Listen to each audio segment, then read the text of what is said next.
Hey there, my flesh and blood friends. Welcome to Dice Commando. Now, after 5 years of doing this, I am absolutely ecstatic to bring Mr. James White himself, the creator of Flesh and Blood, onto the channel. We're going to talk the Living Legend announcements coming out of Osaka, as well as the product announcements, and then more importantly, I'm going to ask him his take on the future of the game. A huge shout out to our channel members for supporting what we do here. If you want to get involved with the channel and the Dice Commando community, please consider joining as a channel member. Remember, these videos are only possible with your support. You can show that support with a like, a subscribe, and by leaving us a comment and sharing your feedback. Community first, and go Commando. Hello everyone, and welcome back to Dice Commando, and a very special, I'd argue even one of the most special yet, go again, a fabulous cast. Today we are joined by Flesh and Blood's creator, James White. James, sir, is an absolute honor. I know it's been 5 years, but today we finally have you here on the channel. How's it going, sir? Very, very well. Thank you, Andrew. And thank you for having me on the show. I've been a big fan of your content for 5 years. You've been with us from the beginning. So thank you very much for your long-standing service to the community. And it's great to finally be on the Dice Commander show. Yeah, absolutely. I mean, it's great to have you here. I mean, obviously we got to meet in Queenstown, and we'll talk about that a little bit here. But first, I want to hear, you're probably still jet lagged. Well, maybe not as much from where you are, but you're probably still recovering from your nice trip to Osaka this last weekend. How was that whole thing? Incredible. Yeah, I arrived back to New Zealand yesterday. Uh, World Championship Osaka was an amazing event. I think it was our best show yet. It looked great. It felt great. People were just really happy there. Lots of great games were played. Despite what you might see in some quarters of the social media sphere, people were really enjoying the formats, particularly Rosetta Limited, and lots of people were really enjoying Classic Constructed as well. So yeah, all around it was a fantastic show. Just massive turnout of fandom. We've got to remember that World Championship itself is only a fraction of what goes on at these big events.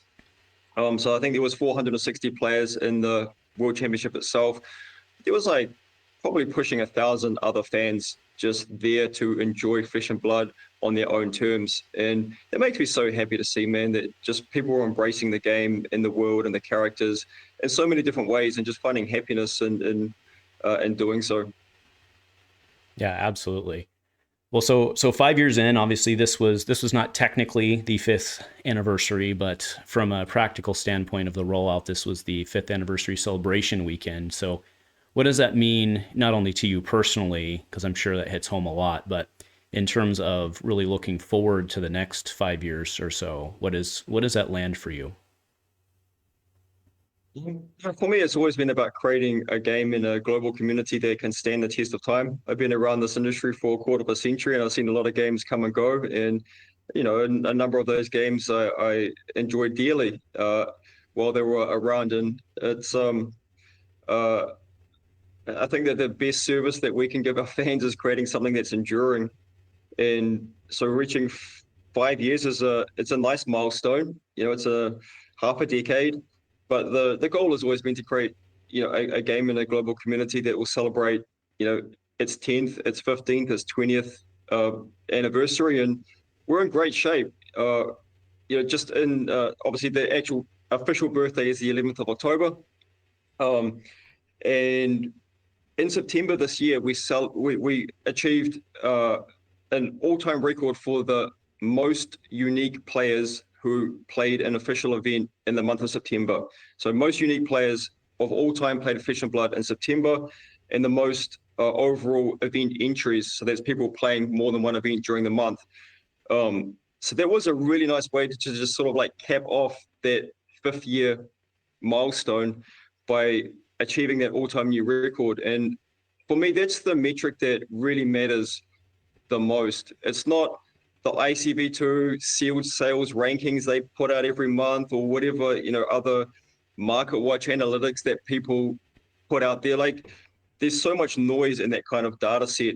But what matters to me is the reports that we get in every single month from GEM that show player engagement and store engagement. And it's trending up consistently month on month or season on season. Obviously, it has its peaks and troughs. As a new set comes out, things peak, and then they settle back down, and the next set comes out and it peaks again. But just seeing the global community consistently build from release to release, and as I say, achieving that all-time record for us in September to close off that 60th month for Flesh and Blood's existence was just like a really nice capstone. Yeah, well, I mean, that's great. That's phenomenal data, and then that's not even counting all of the folks that are just playing your game, not on their kitchen table, right? Exactly. Yeah. So you and I got to meet in Queenstown almost a year ago at this point, right? Closing in on that. And one of the first things that struck me about you when I finally got to meet you in person was how you ask questions and how you listen to people. That was what struck me very much. You were asking me about what's your favorite set, and then you just wanted to hear the story. And I'm really excited that we can get you on here today to kind of flip the script on you a little bit. And, you know, you and I were walking to the gondola, a very clear memory of it. We were walking to the gondola up together, and you were just telling me about your story. So I guess that's the real question: is when do we get the James White biography? Because I think there's a lot of young gentlemen or others out there who would love to hear your story about, you know, how you came up. So while we don't want you to have to run down your life here, you know, when do we get the James White? When do we get the James White story? It's a good question, and maybe sometime. You know, there's an interesting tale to be told for sure, and it's been a journey with many challenges along the way. You know, for the young folks out there who may be searching still for their career path or something meaningful in their life, I would just say keep learning and keep dreaming big, and you got to just take one step forward every single day towards big goals. They don't come easy, they don't come quick, and be hungry for knowledge, whether it's reading or engaging with other people. Try and surround yourself with people smarter than you at whatever the thing is that you're interested in, is a key piece of advice that I would have. And I think I've done a pretty good job of that over my life, is staying pretty active in terms of stepping outside my comfort zone and trying to find smart people. And I think that we're blessed within the trading card game industry that it generally attracts a lot of smart people, a lot of intellectual people, a lot of people who have high, you know, the ambitious people, the educated people, and they come from some really interesting backgrounds. So I think that TCGs offer a fantastic community to learn from as well outside of the game itself, and they shouldn't be underestimated. And you know, when I talk about the mission of Flesh and Blood, about bringing people together in the flesh and blood, to create these real world in-person relationships and friendships, like the point of that is like life is more than just the games that we play sitting at the table. Like this is the common language that maybe opens the doors to create relationships and friendships, but life is bigger than that, and it's through these friendships that you can open up many other opportunities, whether it's just simply knowing people around the world that you can go and hang out with and go and do cool, fun things with, or it might be conversations that lead to career opportunities or learning opportunities or inspire you to take the next step in your career or whatever it is. But having this commonality being the game, in our instance, Flesh and Blood, is a conduit for meeting other smart people. And I think it's really important. Yeah, And to be absolutely. honest, I got like, that's a big part of my journey. Like, I mean, I've spoken to it before. I came from a very small town in New Zealand, a place called Napier, population of around 50,000 people. And there's not a lot going on in that place for, for youngish people or, career paths and things like that, unless you want to be in viticulture or horticulture, or some other less desirable career paths. But getting to play Magic back when I was a teenager and particularly in my teenage years, that was what allowed me to play the game and see the world. And by traveling around playing Magic, I got to meet a lot of smart people, and that opened my eyes and opened my mind to the opportunities that existed outside of my immediate environment, which was this very small town in New Zealand. And it started with road trips down to Wellington, our capital city, and up to Auckland, where I've lived for the last 22 years. And then it got bigger than that. It got traveling to Australia, traveling to America, traveling to Canada, traveling to Europe, traveling to Asia. And all of a sudden I had a global network of friends and colleagues and associates and smart people that I became inspired by and learned from. So for me, Flesh and Blood was very much about trying to preserve that culture. I've never, pretended that I invented the concept of play the game, see the world, but I feel like I'm the one who took action to preserve that culture. And it's very important to me that we preserve that culture for other folks in following generations to maybe embark on a similar journey that I went on. Yeah. Well, as I mentioned, I was very impressed with the bravery and courage that it took for you to get to where you were from what you've done. And like I said, I'm sure there's many others who would love to emulate that. So maybe something to think about for the future. But for today, as you know, I spend a fair amount of time on this channel talking Living Legend points and projections, especially around Blitz.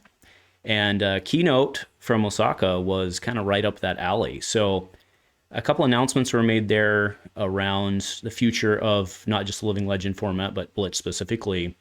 So this move to fixed points going forward, how is that going to work exactly? Like, let's say there's 1,000 points divided the season, you'll just divide it by 200 events, or how many ever there are. What's the plan there? Yeah. So firstly, the reason why we want to do this is to bring more predictability and stability into the Living Legend points system at the seasonal level.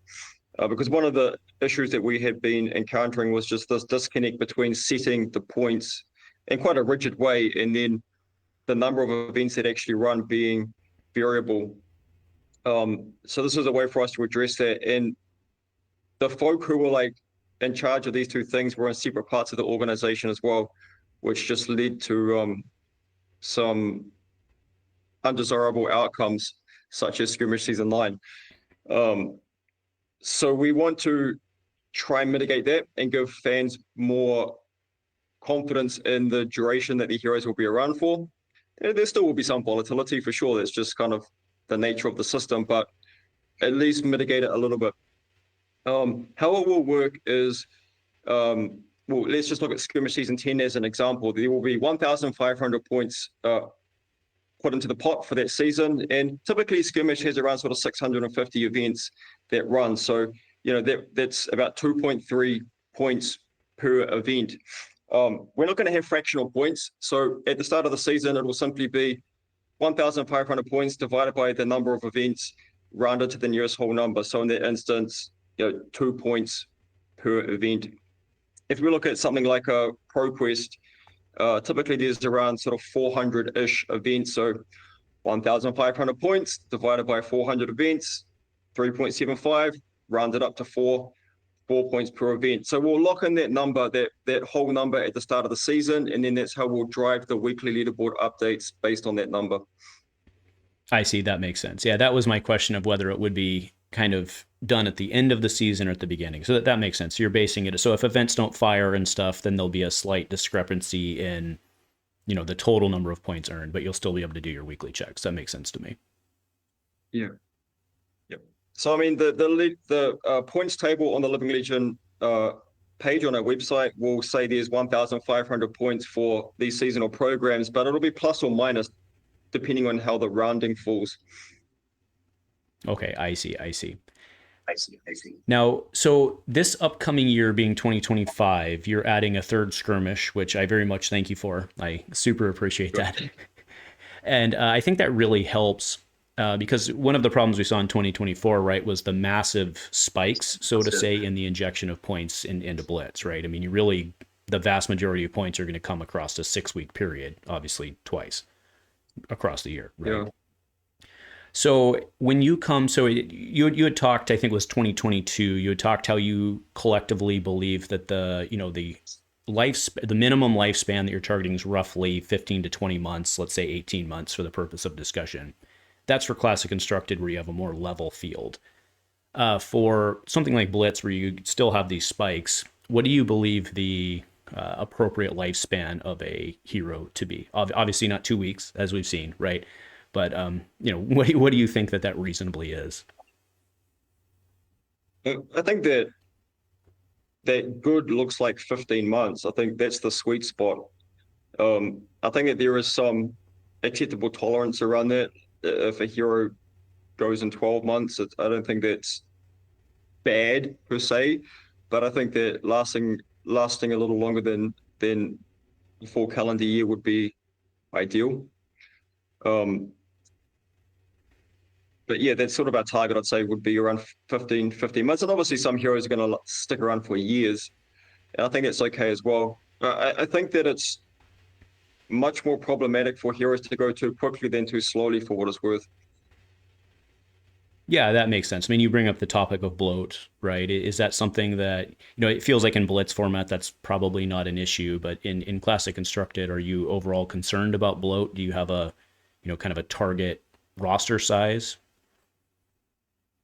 I would say that I'm concerned about it. We do somewhat think about it. Like it does affect different areas of well, our internal processes. Like the more heroes that are on the roster, the more development resources are required to validate them. Or like eventually we'll get to the point where there's just some heroes that don't get any bandwidth at all during the development pipeline, which comes with risks. Right. So that's just from a practical workflow point of view, like bloat is important to consider. But again, I think that having heroes leave too quickly is worse than having heroes like the roster size increase, but within reason. There are things that I think about though, like for example, if we look at Outsiders, like Outsiders was intentional in its return of heroes. Like this is one way that we can manage bloat is by creating sets that actually are predominantly returning heroes. So there's something that I do want to do again in the future, and I think it's like quite a nice way to continue to make new products, obviously, without adding more heroes to the leaderboard. Yeah, absolutely. I don't know if you'd seen a recent video that I made on the topic, and that was one of my proposals was, the Outsiders type model to really help with that bloat concern. Interesting. I typically watch all of your videos or nearly all of them, but I got a bit of a backlog at the moment. I haven't watched any content for a while leading into Osaka. I was under the pump a bit. I can But imagine. I did see your thumbnail go out there, and it's definitely on my to watch list. Is the thoughts that you had about the LL system. So, yeah, Yeah, I'm glad that you're thinking the same as I am on this one. I can imagine your schedule is just a little busy. So fair enough, especially headed into Worlds of all things. So with this Blitz rebalance that we talked about, right, moving to 1,000, Blitz, sorry, excuse me, Zen got a redo in Blitz of sorts. So this decision probably didn't come lightly. So can you talk to us a bit about the why and the reasoning, and if this you think sets a precedent or how we can avoid it from becoming a precedent? Yeah. Firstly, I said it on the podcast and I said it on the keynote as well. I think that what happened with Zen and Blitz is honestly the worst consumer experience we've ever delivered fans. It's just kind of unacceptable to me. And like, yeah, he was the best deck in the format and there were balance issues, but the reason that he allowed was just the points were not calibrated properly. He had a 30% win rate, which is high but not astronomical. A hero should not allow within 2 weeks of their first season with a 30% win rate. So, we just messed up on the points calibration for that season. And as I mentioned in the keynote, I think that we have a good track record of owning up to our mistakes and moving on. And I don't like to rewrite history. I think it's the wrong approach. But on this instance, I just think it's the right thing to do because people invested into that hero and it was taken away from them in like 2 weeks of the first season that they had to play it. And I just have an issue with that. So I want to make an exception to my normal rule about how we deal with mistakes. And I don't want it to set a precedent that we're going to go back and rewrite history as a normal thing. But on this instance, I do feel like it's the right thing to do. And, hopefully people don't take this away as being like, oh, the Living Legend system is, being undermined and whatever. They're just going to return heroes whenever they feel like it. Hopefully this is the only time that we need to do this, hopefully. But I do think it's the right thing to do on this instance. Yeah, no, that's completely fair. I do have kind of a not a counter of sorts, but maybe an analogy. So let's say there was no skirmish season after heavy hitters dropped, right? So let's say armed KO or Victor came in and they LL'd within skirmish season 9. Would you be considering the same move for them? Obviously, they had been legal longer, but in terms of competitive seasons, they wouldn't have. So where would you stand if that had happened? Yeah, this is a very good question, and it's a bit of a prickly one, because you could say it's like I'm applying different standards to those heroes compared to Zen. I probably would not have made this exception for a heavy hitters hero, and I understand the argument that yes, it would have been their first competitive season, but I think that the context of the heavy hitters heroes being legal and enjoyed for it would have been 7 or 8 months since their release is a little bit different than Zen's situation where he was like what was it? They released at the end of May, so June, July, August, like within 3 months, the hero was gone.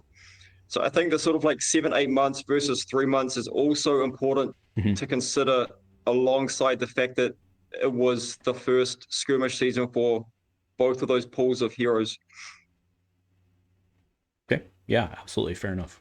All right. Well, I'm going to shift the script on you here a little bit. We'll move away from the LL discussion. And I want to talk about entry products because it's something I've been super excited about that you all have done in 2024, right? You've introduced 2 new lines of, we can say entry to different levels, certainly, but we have the Armory deck product line and we have the First Strike deck product lines. Now, both of these products have been supported from a sales standpoint with unique game pieces within those products, right? We're talking Savage Sash or Sizzle or whatever it may be, depending on the product. So it's clear that there's a need for enfranchised players to go out and pick up these products if they need them, right? Now, not everybody does, right? But if they need them, they need to go pick up those products. So how have you as a company and you yourself been able to internally look at the success of these products as a new player product versus just from a pure sales standpoint? So we have a lot of rich data that we report on every single month at the management level that is coming out of GEM. And one of those metrics is new player activations. So we can see that since we have released Armory decks and First Strike, that new player activations have increased. To be honest, probably a lot of it has to do with our convention presence as well, which started this year. So we've exhibited at a convention nearly every weekend of the year somewhere in the world in 2024, and these are acting as some important and powerful acquisition funnels for the game. But at the same time, you need onboarding products to offer folks who are coming through the convention programs. So it kind of goes hand in hand. And I mean, that was one of the reasons why we needed to get these onboarding products into the market, is to kind of power up our convention presence. So we do have like objective data that shows that new player activations are increasing across 2024. And I think that the correlation is conventions and having some better first play products in the marketplace. I think just it is important to not like get too hung up on whether we have like data coming through GEM. Or like, there's other ways to sort of like, I think, keep a pulse on the effectiveness of these products as well. And we have account managers who are responsible for different territories around the world. I think we have 9 or 10 account managers that take care of the different territories. And these folks are talking to local game stores every single day. Like that's their job, is just supporting local game stores. And the Armory decks in particular came about because the overwhelming feedback from local game stores was that we needed to have classic constructed precons. That's something that came through very strongly in 2023. And obviously we created the Armory decks to meet that market need. So we get feedback flowing from the retailers through the account managers, back to myself and the rest of the product team, that kind of validates that these things have been well received. And you're absolutely right, Andrew, that these products are being designed so that they have content to reach out to the engaged players already, the enfranchised players. And it's very intentional. But a big reason why is we have this roster of heroes, right, that is going back some number of years now. And it's important that we continue to create interesting game pieces for our legacy heroes. Mm-hmm. And yes, we have the expansion slot and boosters, but that's only limited in scope. And I think being able to inject new content, like Dash.io is a great example. She was actually the best performing hero in the World Championship. That would not have happened without the Dash.io Armory deck. So I think that they do serve as an important vehicle to offer ongoing support for the legacy hero roster as well. Yeah, I know the expansion slot, I don't know if the data is there in terms of actually having data, but the expansion slot's been nothing short of a massive success. And I think the Armory deck's essentially acting as a super expansion slot in a certain way. To your point about Dash.io, which I find to be an incredibly awesome hero. It's been nice to see that happening. Actually, I got a very, I think it's a wonderful story to share from the World Championship. Maybe some people saw this, most people probably didn't, but when Kayo Armory deck came out, there was a young fella called Diego from the Philippines who went along to his local game store to an Armory event on the release weekend for Armory deck Kayo. And Carlo Opal from Philippines, he welcomed this young fella in, and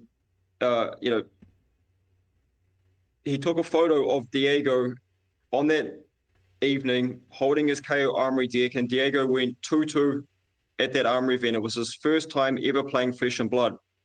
And the sentiment of the post was that Diego had come along, learned Flesh and Blood, bought KO Armory deck, went 2-2 and had a great time. And that was cool. Last weekend in Osaka, Diego came to the World Championship. He wasn't playing in World, but he was in Osaka to just be part of the weekend and play probably the calling or whatever. And he lined up for the meet and greet, and he came up and he wanted to talk to me and say how it was super cool that I had retweeted his photo from when he learned to play Flesh and Blood with the KO Armory deck. I was like, and he's a lovely young guy, just such a wonderful young guy. But to me, there was a very beautiful anecdotal evidence that these things are working, right?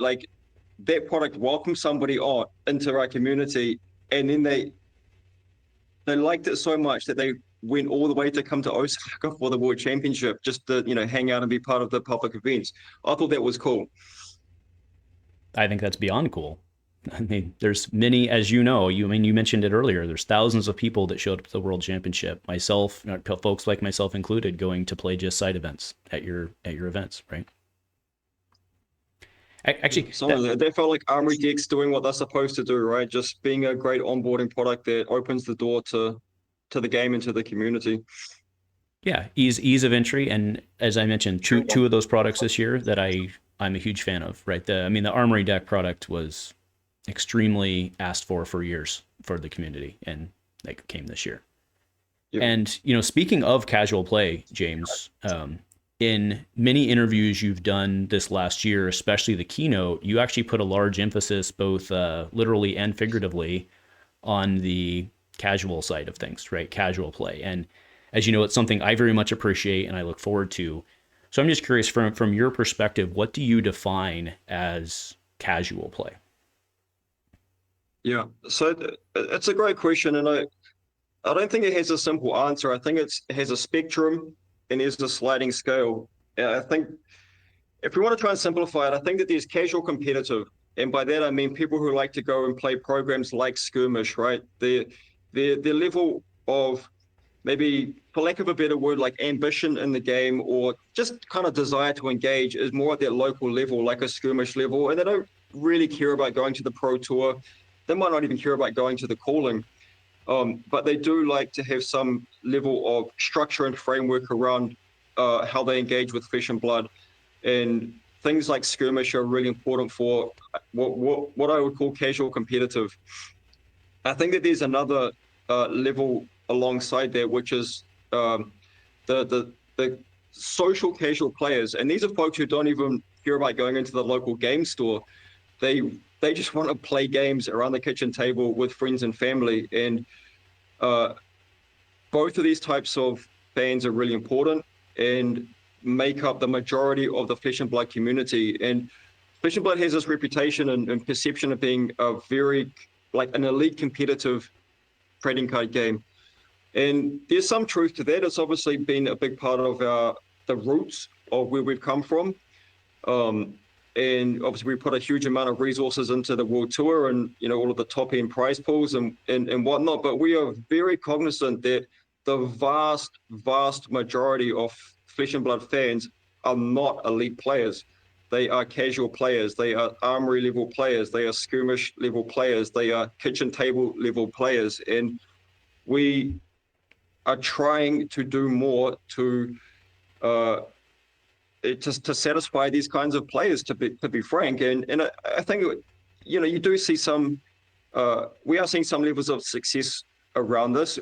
You know, again, anecdotally at the World Championship, where it's like literally a 2-to-1 ratio of people coming for reasons other than what the main event is.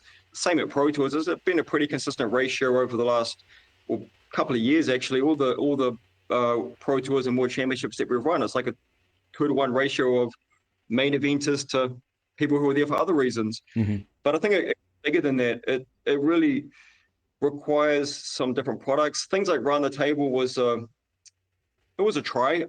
I think there were some good things about that product, but I think it fell short in many areas as well, particularly around replayability. And during the keynote, I mentioned that we have a product called Smash Palace releasing in August. It'll debut at Gen Con in the US. And that is, I think, well, the intention of that product is for social play, particularly kitchen table gaming, although we do want local game stores to really get behind it as well, and particularly offer Smash Palace release weekend events. I think it's going to be super fun, but the intention is very much for kitchen table gaming and making Flesh and Blood as easy as we can make it to just engage with. So it is using Mastery Pack as to power it up, and Mastery Pack has been designed for crack shuffle play. Bright Lights was the product that kind of opened that door for us, but Bright Lights wasn't designed with crack shuffle play in mind. It was just this byproduct that we happened to stumble upon, and Bright Lights functioned for crack shuffle play, but I wouldn't say it certainly wasn't optimized, or it wasn't intended for crack shuffle play when we were designing and developing it. But Mastery Pack Guardian has been designed and developed with crack shuffle play in mind.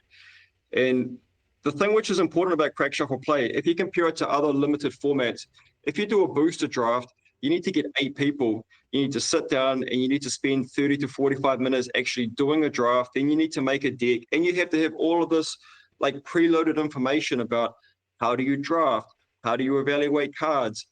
It's a lot to ask of like a truly casual social player to come with all of that knowledge and sit through that process before you've even played your first game.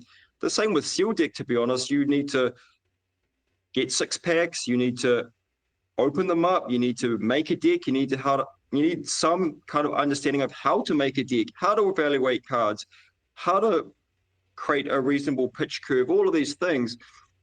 it's a lot of work and a lot of knowledge that you need to come preloaded with to make a sealed deck, and it takes around 30 plus minutes, maybe even 30 to 60 minutes to go through that process before you even play your first game. Crack Shuffle play is like 1 minute setup. It's literally open 3 packs, remove the token slots in your equipment, shuffle the rest together, and off you go. And even the way that we structured the packs is to try and make it as easy as possible. It literally is open the packs, remove the back 3 cards, which is 2 tokens and the equipment. So just it's 13 card pack. So crack open the pack, remove the back 3 cards, shuffle the 30 other cards together, start playing. It literally is 60 seconds of setup and you're playing. You don't have to come with any preloaded information or knowledge about how to do these convoluted drafts or sealed deck construction and so on. So I think that alone is a really big barrier that we're trying to remove for people to just play socially, play casually, and like skip all the bullshit and just get on with the playing. And then Smash Palace like offers this framework to just like juice up the fun, like the crazy fun factor. Crazy fun factor. I think that's a big stick for your casual people too. I like that. All right, so you had actually been mentioning. Oh, go ahead. I'm sorry. Yeah, I'm really excited about this. I think it does a much better job of reaching out to the kitchen table gamer, right? Like we want to create better, more fun opportunities for people to play socially. And up until now, I don't think any of our products really tick that box well. I think that Smash Palace is the first one that does a good job of ticking that box. So look, I'm excited to see what people say about it. It's really the start of this journey, though. Like it's an iterative and it's a learning cycle as well. I'm not going to say that Smash Palace is perfect, but I think it's our best shot yet at really creating a good social play experience.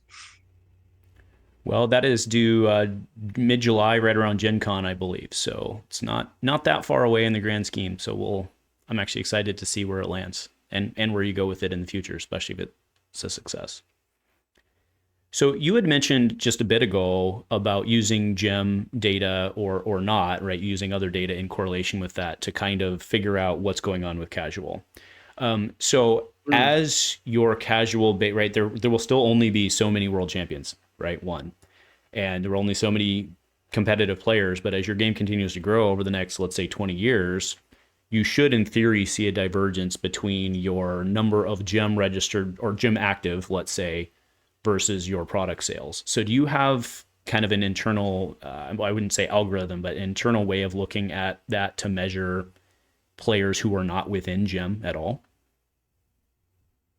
I mean, you could make some general assumptions around like how much product does a typical fan purchase, and then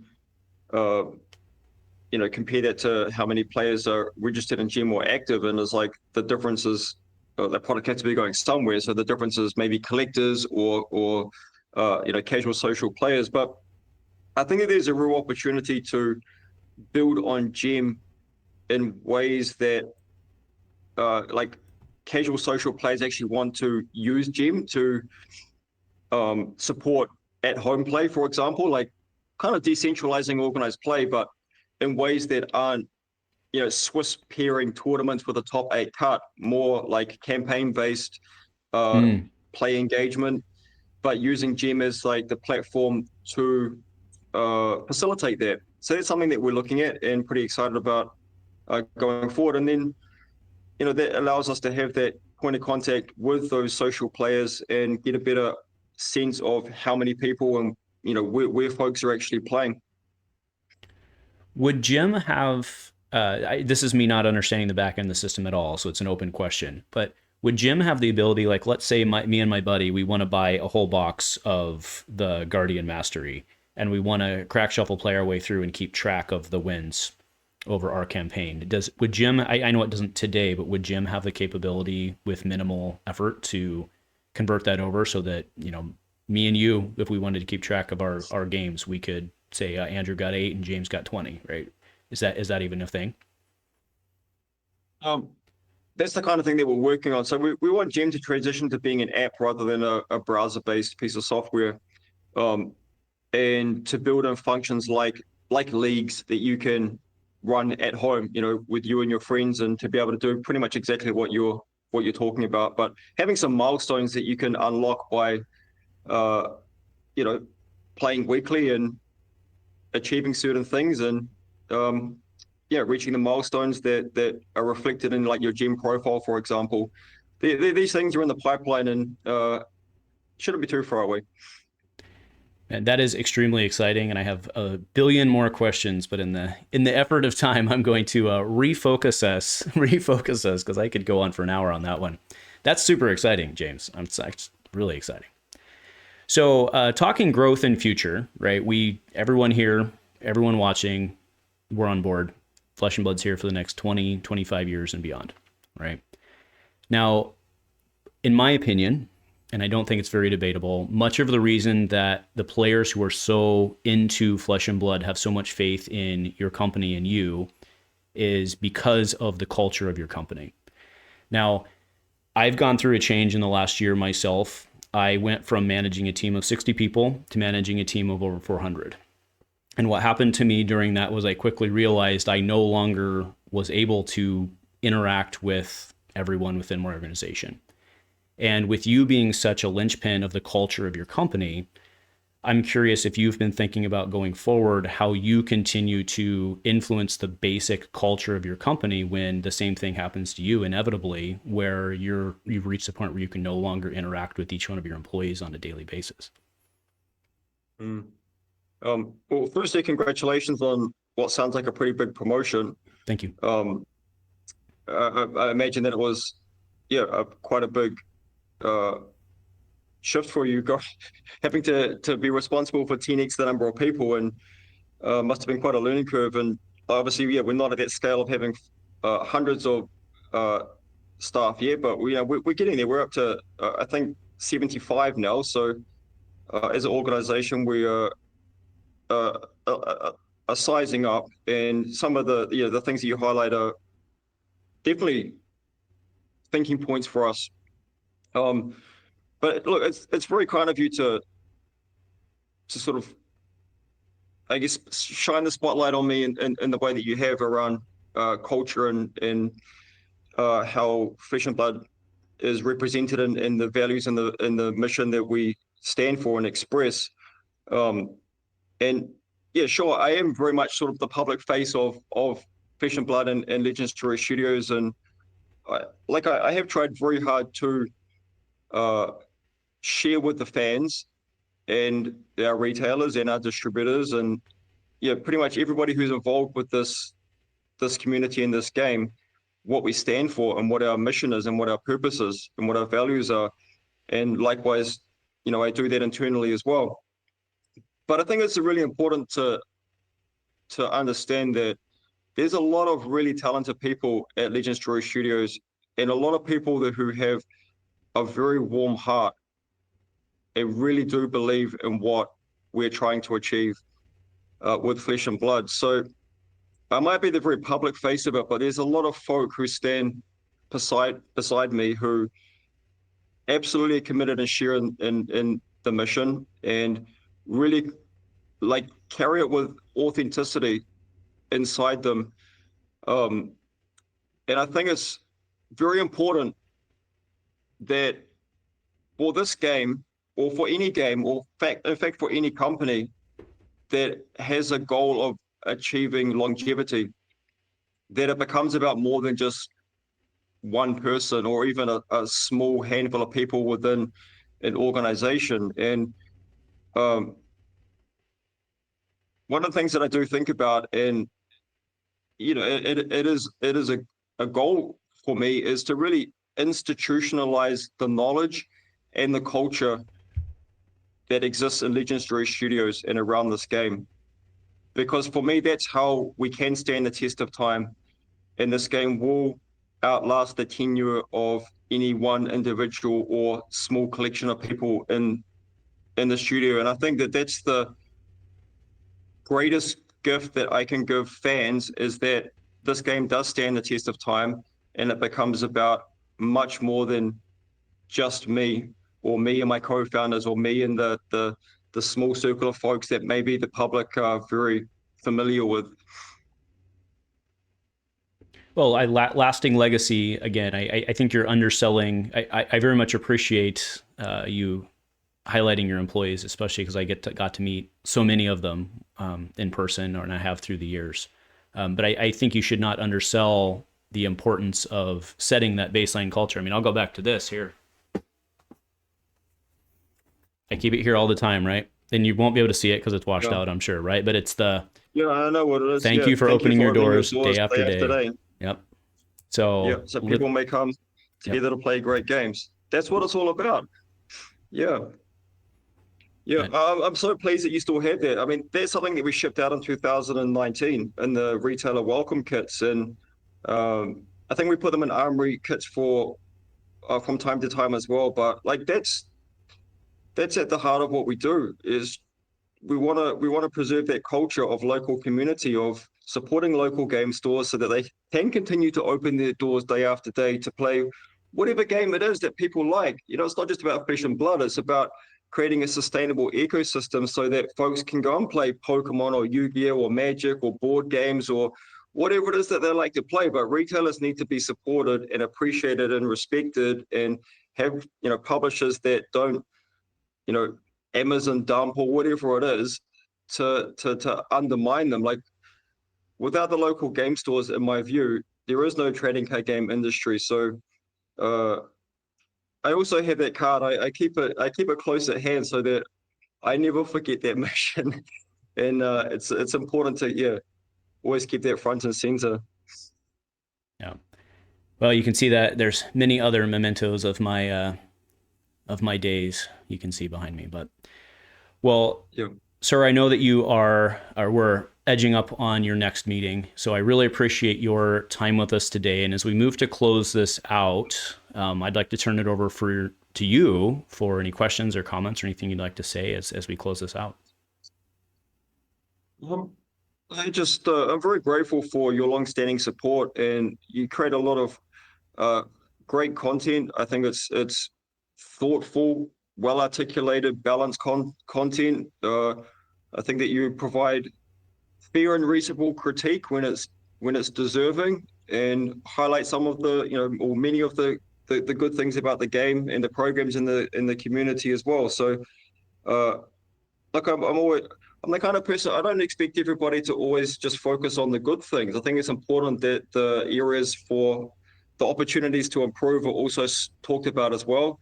And I do appreciate the tone that you take, though. Sometimes people do get very passionate, and some conversations can spiral into some negative tone or negative context like quite easily. But I think you've done a really good job of when it's deserving, highlighting areas that need attention, but in a respectful way. So thank you for that. But likewise, the entire content creator community, it's the content creators are such a vital part of the lifeblood of what Flesh and Blood has become. Having opportunities to engage with the game on a daily basis, between your trips to your local game store, or between your trips to the big tournaments, it's really important that we have that beating pulse on a day-to-day basis. So folks like yourself and all the content creators out there who are creating fantastic content, just thank you very much. And I always like that you focused on Blitz as well. I think that Blitz doesn't get enough its due respect, to be honest. When I look at the data that comes back from GEM, Blitz is as popular, if not more, than Classic Constructed when it comes to week-on-week player engagement. And it does sit more at that casual competitive level. Classic Constructed, it is the hardcore format. It is what drives all of our top-end tournament play.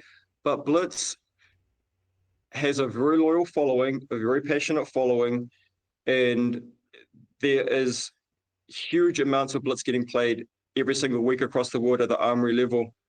And like this is the big driver for us to renew our commitment to Blitz as a format. Things like bringing back skirmish season, so 3 skirmish seasons per year, just absolutely critical. And just being a bit more thoughtful about our development team, our dev team, bandwidth and resources to make sure that we are allocating more than we have been over the last year or so towards monitoring and engaging with the Blitz format. And I do thank you for kind of being maybe even the primary voice of Blitz in the content creator sphere. It's noted. But yeah, look, I think other than that, just we have the call in Portland coming up in your backyard, very, very soon. And I know you've been very vocal about championing the battle hardened commoner on the Sunday. So if you're close to Portland, get down to that calling. It's the back end of November, I think in November 22nd through 24th.